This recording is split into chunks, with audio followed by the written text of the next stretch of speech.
สบายดีสวัสดีพ่อแม่พี่น้องบรรยากาศยามเช้าเนาะมื้อนี้เบาเล็กจะพาพี่น้องเลาะตลาดเซโปนในยามเช้าเพราะว่าโดนแล้วบ่ได้เลาะเนาะทุกคนเนาะเดี๋ยวเฮาจะพาทุกคนมาเลาะตลาดเซโปนนำกันอันนี้หมูกระทอเนาะทุกคนผู้ใดสนใจอยากเฮ็ดหมูปิ้นเนาะมาซื้อได้เลยทุกคนมื้อนี้เลาะกับอ้ายประดับดินเนาะ2คนเนาะทุกคนเนาะเดี๋ยวเฮาจะเลาะไปเรื่อยๆเนาะ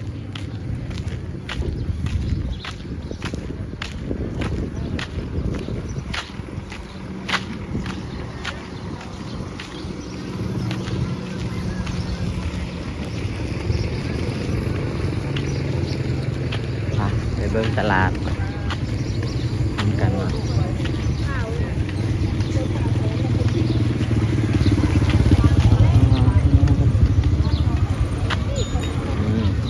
บรรยากาศยามเช้าปลาหลายนะทุกคนเนาะ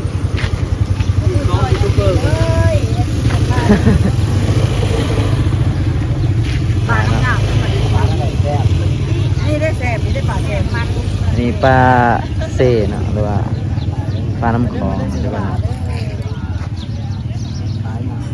นี่ปลาชูด เฉพาะอันนี้เป็นไข่ปลาทุกคนเนาะเอารถถึงสิ ไปอันนี้ก็ยู่เท่าไหร่ครับเขาคิดมาได้ปะไม่หยอก โดยหยอกนะ มีข้าวหน่วยหยอกนะ โดยเป็นปลา ข้าวก็ให้เนาะ ขายดอก เทียนก็ได้ปะ ไปซื้อน้ำนันตี้ไปค่าเสียหายเนาะ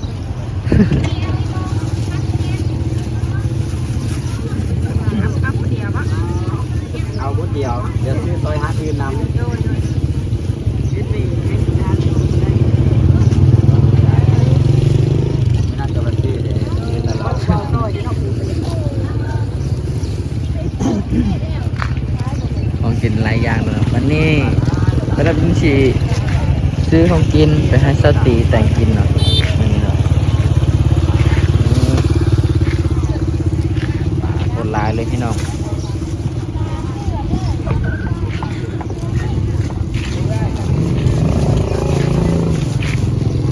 ทางนี้จะเป็นทีมหมูป่าเนาะ หัววะ ฮะ หัววะ ซื้อผักเอาก็ได้ ได้ป่าวะ แม่น หมูอย่างนี้ปลาโลเท่าไหร่แพงอยู่เลย เลิกแสดง โลเสียหาวะเดี๋ยวนี่ ฉันเจ้าอะไรเจ้าจะกินกระตือแล้ว หมูเราสร้าง มันจะเป็นปลาเพียทุกคนอันนี้ไก่ในซุ้มโคตรลายเลย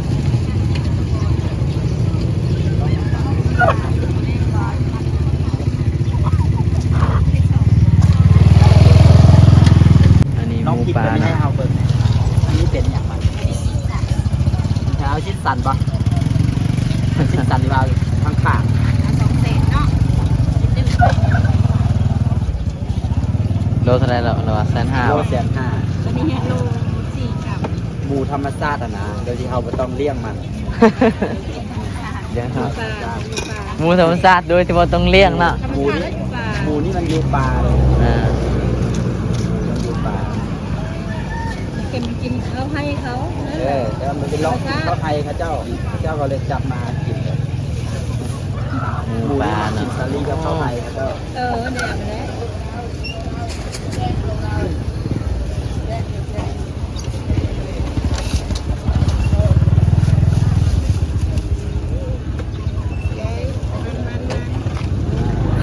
ไทยจนซิมดแล้วยังหมานอยู่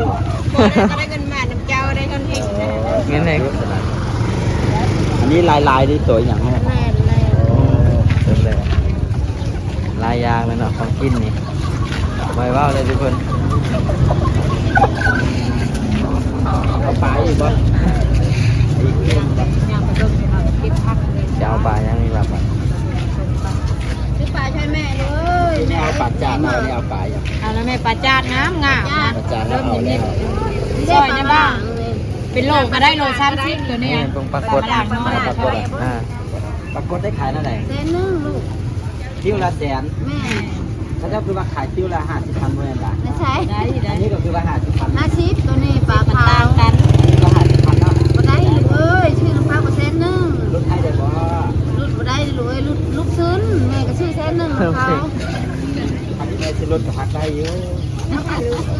50,000พอดีเนาะ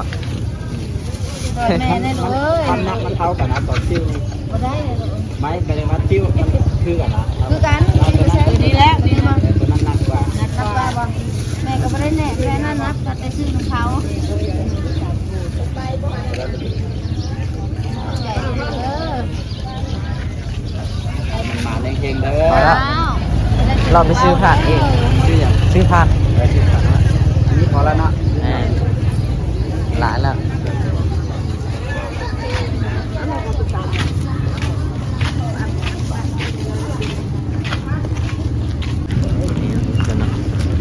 ปลา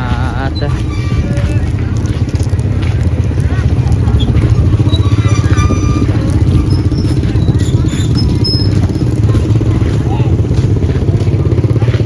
สุดยอดเนาะบรรยากาศพี่น้อง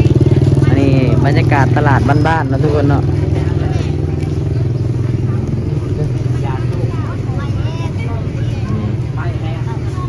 บรรยากาศตลาดบ้านๆมันคือยังวะ ไม่แห้ง เอาไปเห็ดยังนี่ก็มีตัวต้นนี้เขาเอาเป็นยังตัว ไม่ นี้ เคี่ยวมากอ่ะ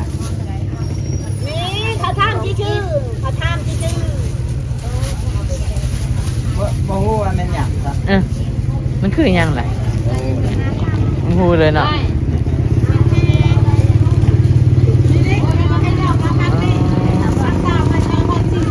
ถามจ้า แล้วจะอยากได้อย่างเป็นพิเศษป่ะ บอกแล้วนี่ซื้อผักมา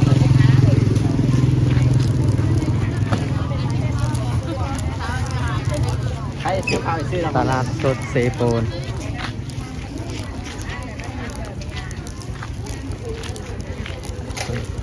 เลาะไปเนาะ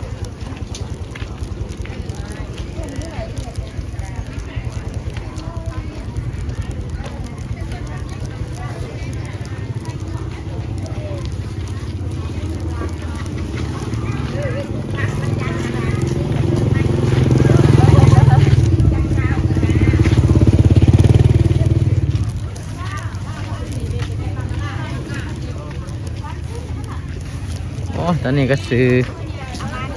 ของกินมา หลายอย่างเลยเนาะเดี๋ยวเราเราไปซื้อผักเนาะบัดนี้ทุกคนเนาะจะเราไปซื้อผักเนาะกับไอติมเนาะเจ้าอันนี้ของกินธรรมชาติเนาะของคนชนเผ่าเขามาขายเนาะเราเป็นชนเผ่าบลูเองประมาณนี้นะทุกคนเนาะ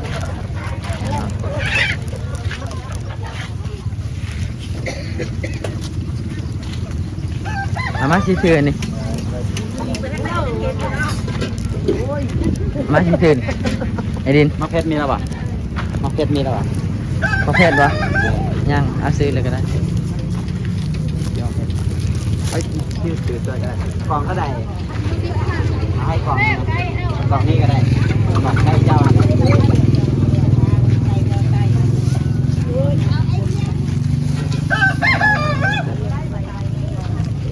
อันนี้เอิญมะเขือที่อย่างมันคือเลยย่อยกินมะเขือดีกว่าลองชิมให้เบิ่งนะสักหน่วยหนึ่ง แม่ค้าลองกินก้อนหนึ่งนะ ไอ้ข้าวซีมันขั้นบะเพ็ดบ่เอาเลย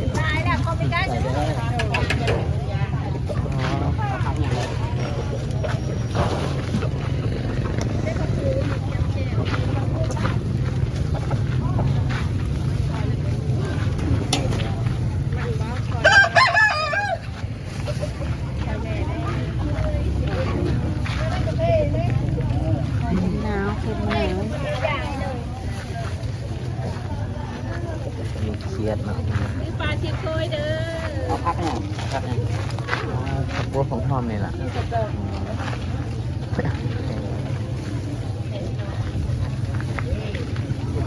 กบที่เคยเด้อ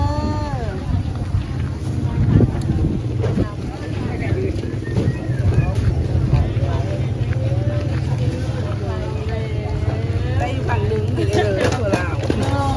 cái phần điểu ไปสิ มีเมนูอื่นแต่ว่าเอาอันเอาไปเฮ็ดเป็นคั่วเป็นผัดน้ำบ่เฮ็ดเด้ไปกินบ่ เป็นนางพาไป กินลายแล้วปะ ลายดินี่ลายแล้ว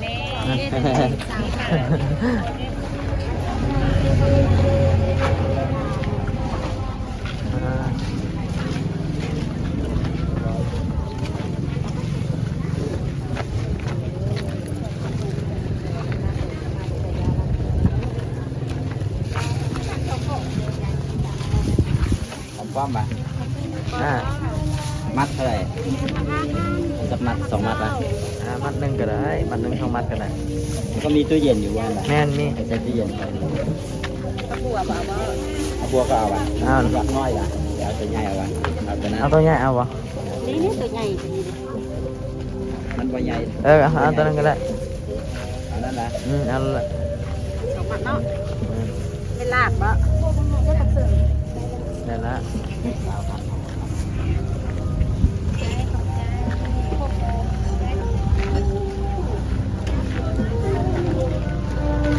เอาอย่างไร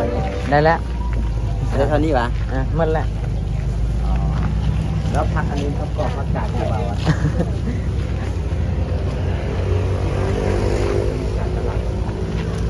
เรา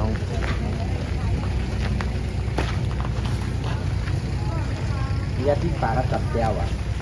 เฮ้ย เจ้าท้ายไปทางหน้ากันก็ได้เจ้าไม่ได้ท้ายบรรยากาศอ่ะ บ่ทายรถ 60ตัว อันนี้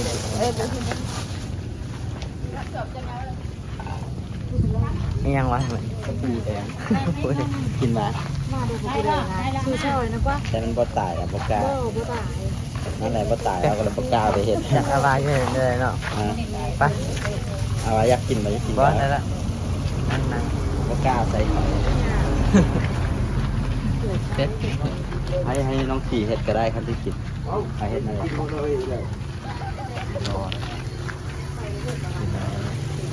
คือซอยนี่ซอยมะนาวซอยนี่ เอาว่ามะนาว นี่คือเห็ดไข่มันมาหลอกวังกะลี พูดเลย เอาหมดลงก็ไม่น่าคือเห็ด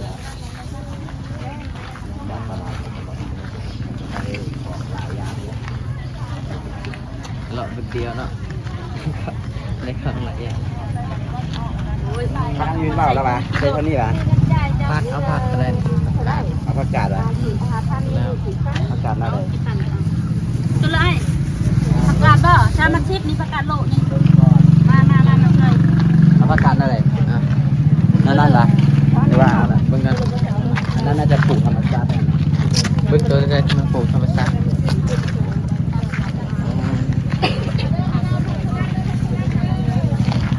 อยากซอยกันนี่นะครับอันนั้นอยู่แต่ว่าบางครั้งมันปลูกไปธรรมชาติอะ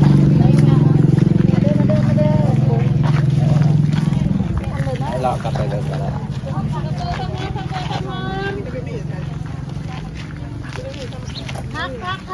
พักตัวเลยชามันชิดตัวนี้ชามันชิดผักโล โลนี่คือผักเอง ผักกาดชอมชีต้น โลนี่ก็เป็นโลมาแต่ส่วนใช่ไหม อันนี้แต่เขาเอิ้นโลปนกับอันนี้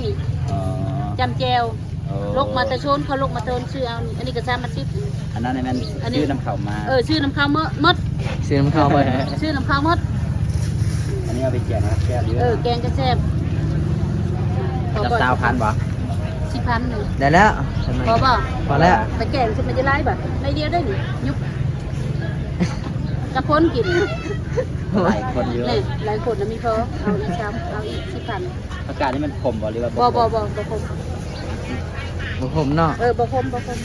ตัวนี้มันจะคมขึ้นแกงแล้วตัวนี้กินกับลาบ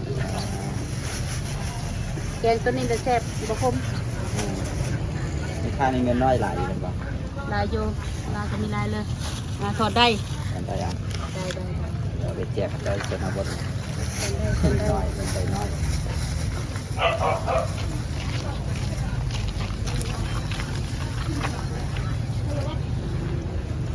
ขอบใจ ไปเยี่ยมเริ่ม ขอบใจใจเด้อขอบใจเด้อ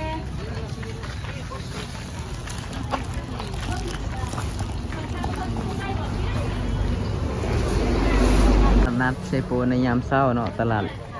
ลาวสุนทรภูพี่น้องมาขายเนาะของธรรมชาติหลายพี่น้องเลยเนาะมีใครอยากได้ของแซ่บ ของปลาออกมาแต่เช้าเนาะทุกคนตอนนี้ก็ไปเลาะตลาดนัดเซโปนยามเช้ากับ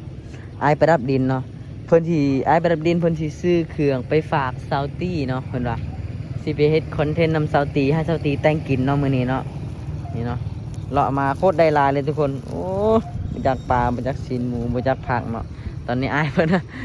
เงินเบิดแล้วเพิ่นว่าโอ้ยค่อยเบาเลยก็จนเกรงใจเพิ่นว่าซื้อหน่อยๆก็ได้เพิ่นบอกเพิ่นก็หยิบเอาเลยวันนี้